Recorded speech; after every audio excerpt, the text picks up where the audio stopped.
Laika! Are you stark raving mad? It was Laika. I am sure of it. That spirited little dog saved me. Laika saved you in her little space machine. I believe the correct term is capsule, General. Don't push your luck any further, Ivan Ivanovich. I fear it might snap. Oh, my apologies, General. In my excitement to explain what I discovered on the far side of the Metacalaticus Interiores, I got carried away. And it happened like this.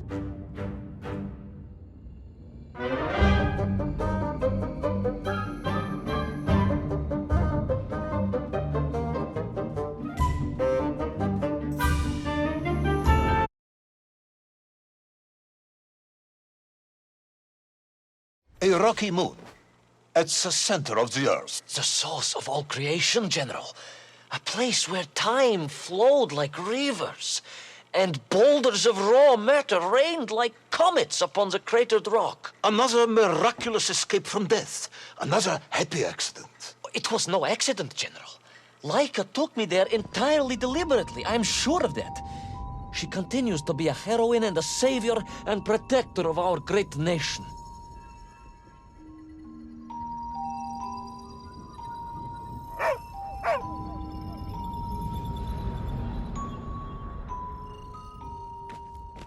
Laika died in orbit. No, General, she did not.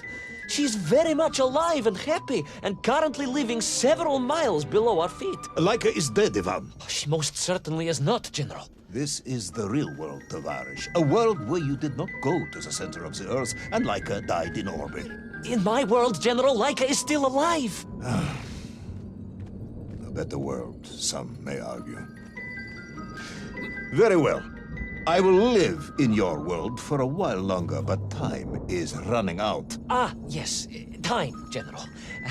I was just coming to that.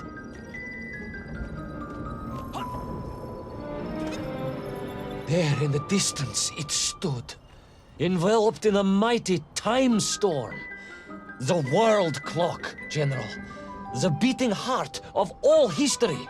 The axis mundi, the pillar of the world. Not enough to conquer Russia by drilling back to the surface with his magical mind-controlling atomic radio set then. No, General. You see, what if he could fuse little Orpheus directly with the world clock? Then his message would radiate with every tick and every talk. He would not simply be the Tsar. He would be the Tsar of all time, the eternal tyrant, the literal incarnation of everything our glorious revolution stood to overthrow.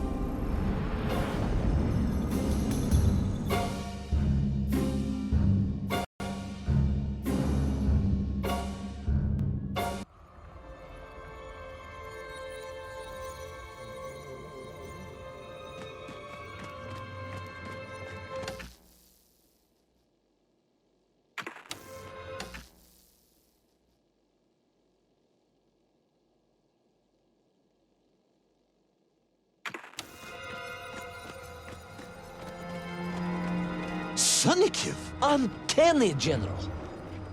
But it was somehow different. I felt no cold. The waves were motionless. Indeed, it was as if I had stepped free of those rivers of time and stood on entirely motionless ground. And there in the distance, What? debris from Tsarya and tall slave mines had washed up here, almost as if I were meant to find it. And there, amongst it, the winking of steel led me to a blasting cap, and a plan began to form.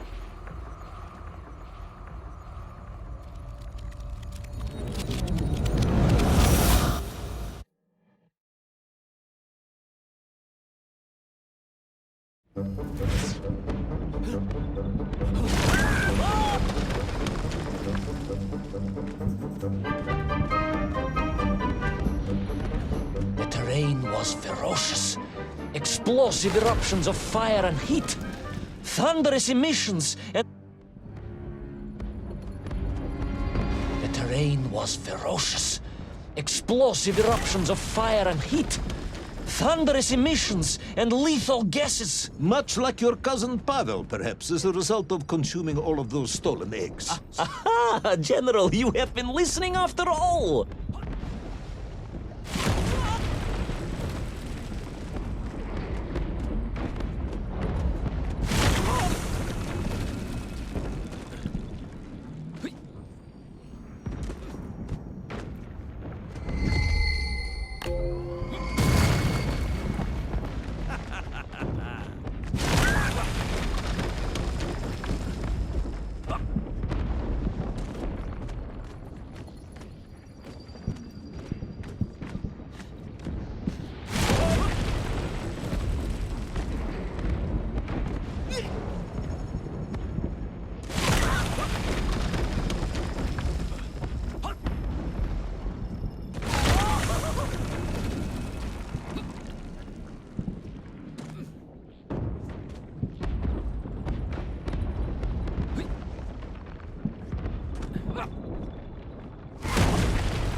Agartha again. But why? You are stalling, comrade. The clock is ticking. Tick-tock, tick-tock. Of course. In a flash of inspiration, I understood. It was all wrong, you see, General. That we can agree on. We should never have gone to the center, because without little Orpheus, Toll could not have become the tyrant he had. The rocket drill was his means to reach the world clock, but it was little Orpheus that enabled him. And the time itself, the world clock itself, was determined to make matters right. With a little help from you, of course. Merely a simple pawn in a game played upon a cosmic scale, General.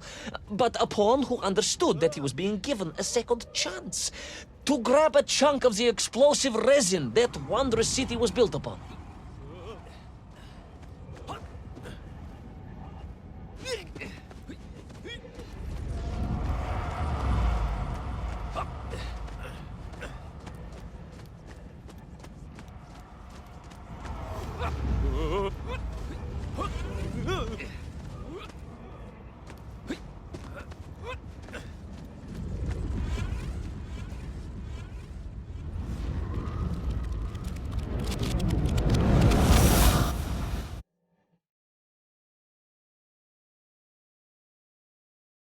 And I was back. The mighty river of time roared past me, carrying the weight of the whole of history with it. Even for you, this is a stretch. Our time is almost up. I have to submit my report within the hour. Time, General. Time was nearly up indeed. That ancient and magical river that carried me along was surely moving inevitably towards some kind of end.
Enough. No more, Privalov. No more stories. No more lost worlds and space dogs. I'm full of it. It is nearly midnight, and you have not given me the adequate explanation for the whereabouts of little Orpheus and the atomic bomb. But, General, I am about to tell you what happened when I finally caught up with the villain Toll. I do not care, Tavarish. I simply do not care. You have worn me down, and it is time to call a halt to this. I bear you no malice, comrade. In many ways, I admire you, but time is running out. Yes, General, yes. Time. Because it was time itself that suddenly appeared to be on my side.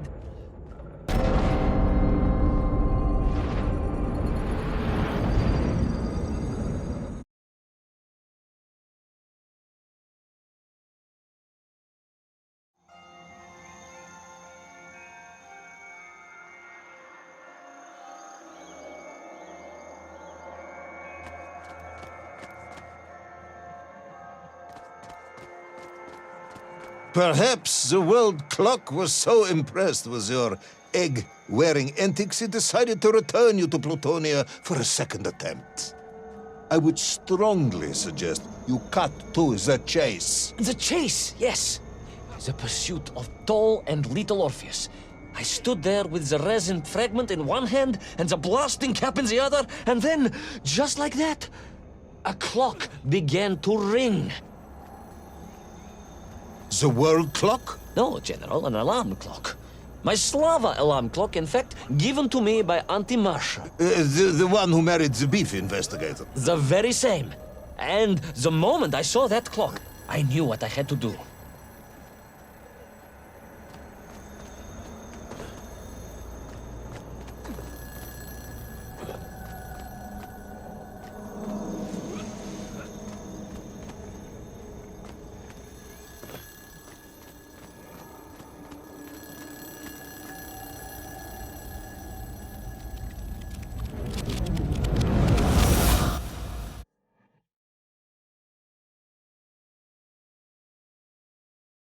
Yes, I'm waiting. A bomb, General. A bomb to destroy a bomb. So, you decided to build a bomb, eh? A bomb to destroy little Orpheus. It was a simple plan, really, General. Yes, you are very fond of your simple plans.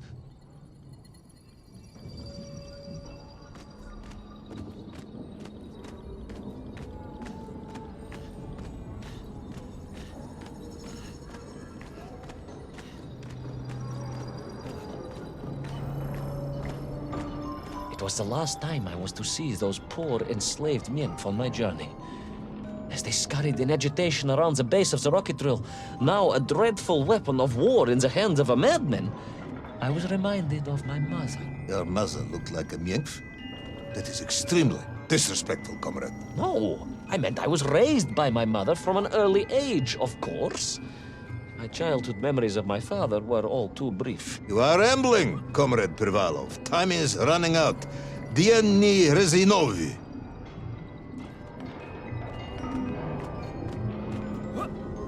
Time will run out for us all, General, will it not? And it ran out for my father on the shores of Volga. Your father fought at Stalingrad? He did, General. So did I. Well, so you see, General. Perhaps we are just the same, you and I. Perhaps we are all just Minkf in the end.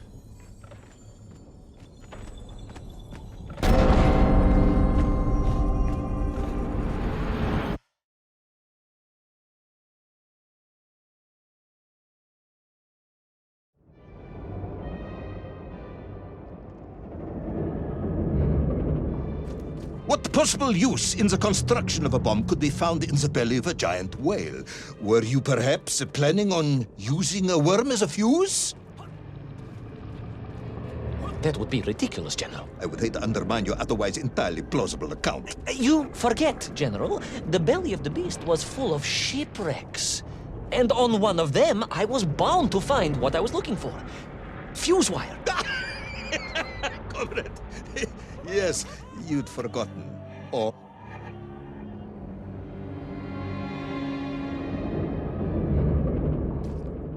What possible use in the construction of a bomb could be found in the belly of a giant whale?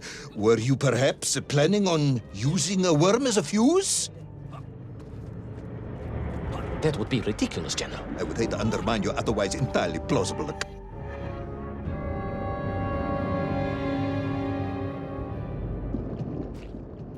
What possible use in the construction of a bomb could be found in the belly of a giant whale?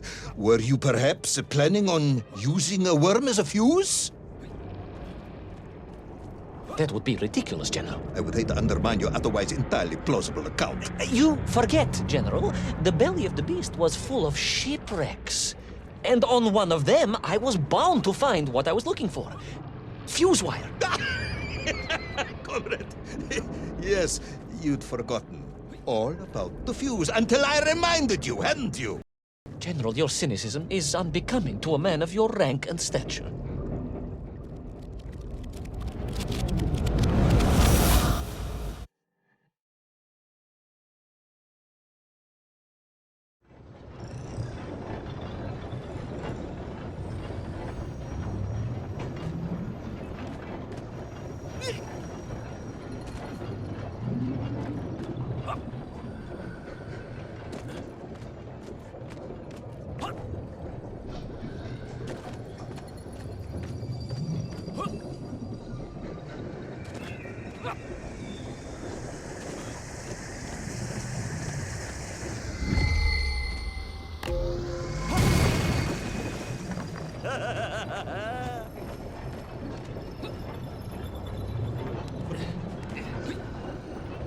The clock was now ticking, General. Literally. I was surrounded by time, immersed in it, floating along a river of it on a raft made of history, seeking the next moment of opportunity.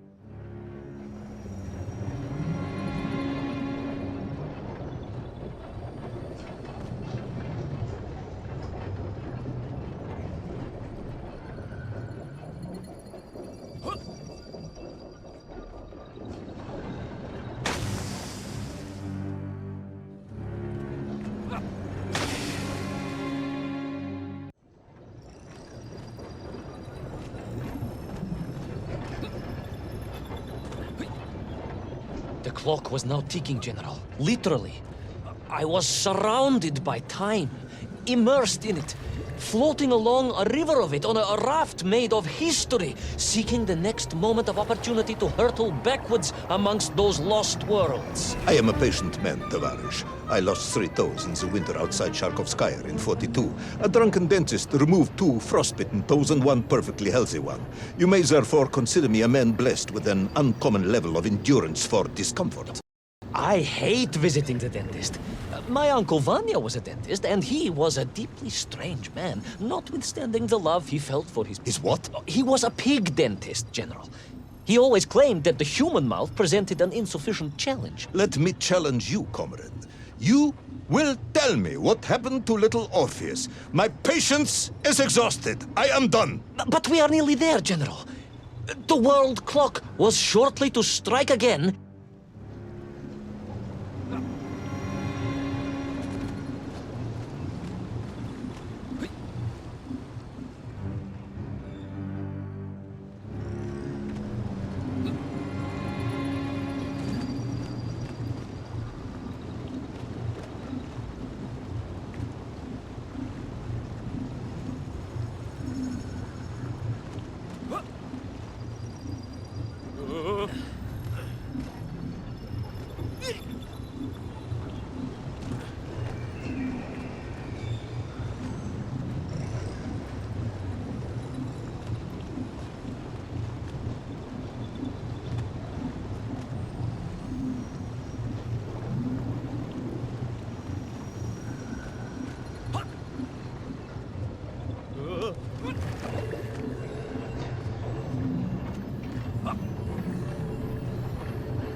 And so to the ocean floor, and that strange submerged city, and those poor lost vessels.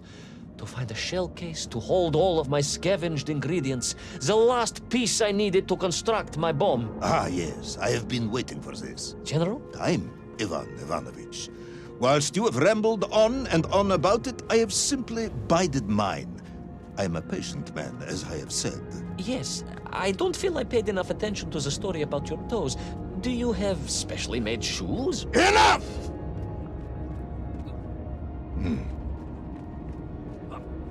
Now I have your full attention. Indulge me, Tavarish. Explain to me how you made this bomb. General? Your bomb, comrade, that you so brilliantly constructed to destroy little Orpheus. Tell me how you made it.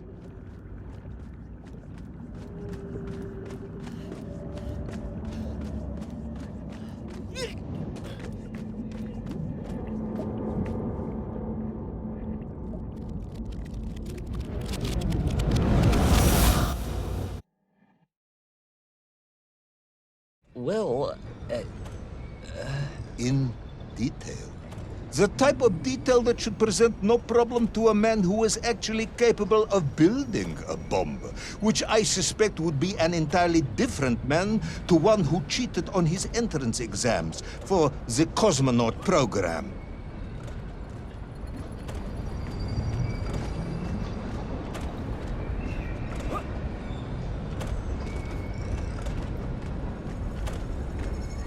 You are uncharacteristically silent, comrade.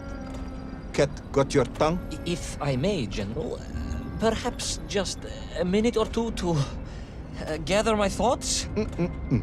There are precious few minutes left. We have reached our conclusion, I think.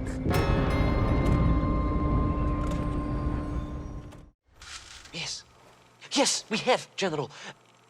I gazed up at the world clock and knew I had arrived at my destination. Whatever lay inside would see my journey end one way or another. But I had no idea of the marvels that awaited me. And The bomb, Ivan Ivanovich!